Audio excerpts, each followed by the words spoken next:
Goeiemôre, 4 Maart, 8:00 die oggend American Central Time. Ek is Morne Botha, die korrespondent vir Koppel TV, regstreeks hier vanaf Nashville.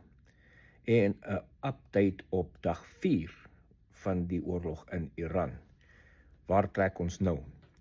So, as ek so vinnig oor die nommers en goed lees wat ek neergeskryf het, dan kan ek vir julle gou terugvoer gee.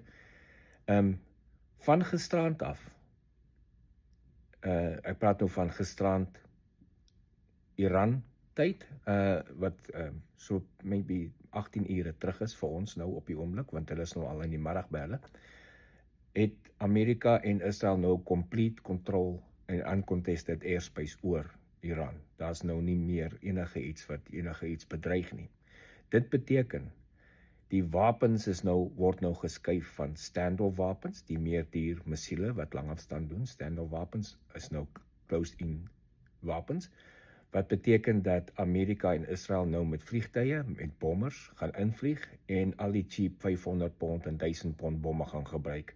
Met JDAM capability, JDAM is dan, of laser guided, JDAM is GPS guided, of laser guided bomme vir pinpoint accuracy, wat beteken Amerika en Israel kan nou in willekeur vlieg en teikens met baie goedkoop ammunisie uithaal.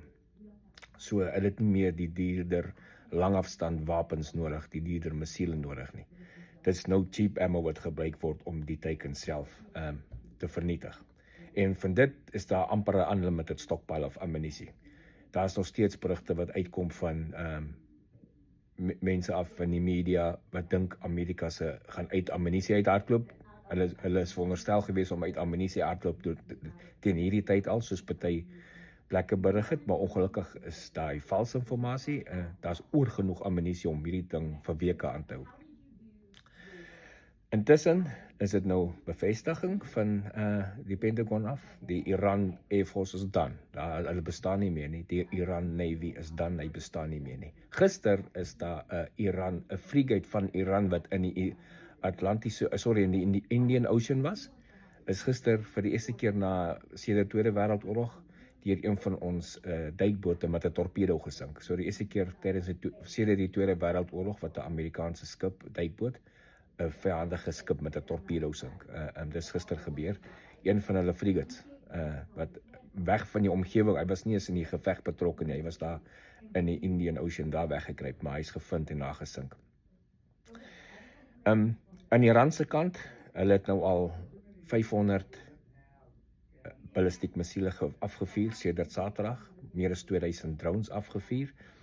En op die oomblik is daar 'n decrease. So vanaf die dag 1 af wat hulle begin retaliate het die missiele wat nou gevuur word, is daar 86% vermindering van missiele wat gevuur word sedert die dag 1 af. En gister was dit al van die laaste 24 uur is die 23% verminder. So dit beteken dat Iran hardloop uit missiele uit. Nie noodwendig hardloop uit missiele uit nie, hardloop uit lanseerders uit en ook hardloop uit mense uit wat dit kan lanseer. So hulle is 86% down teen die rate wat hulle gedoen het op Saterdag. Met drones is hulle al 73% af teenoor wat hulle Saterdag kon vier.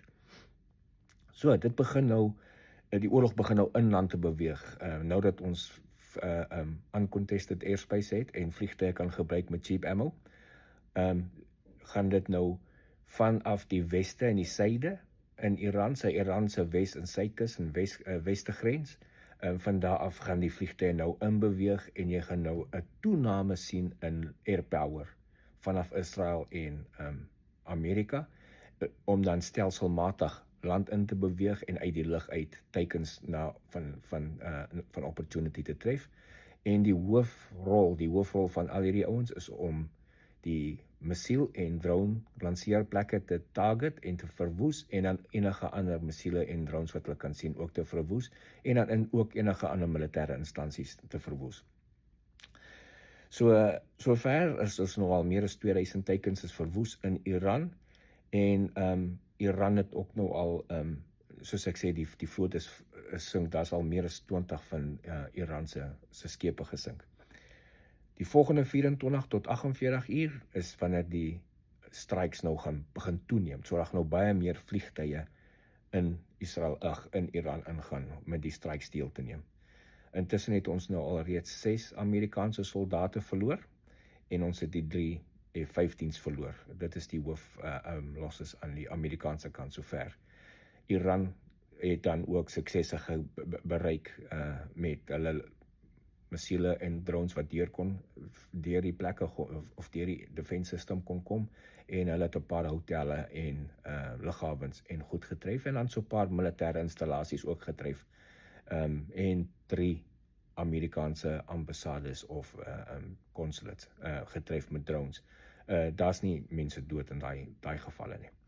En dit staan vir vandag, die 4de dag van die oorlog. Ek is Morne Botha van Amerika af, die korrespondent vir Koepel TV, regstreeks hier uit Nashville. Geniet die dag.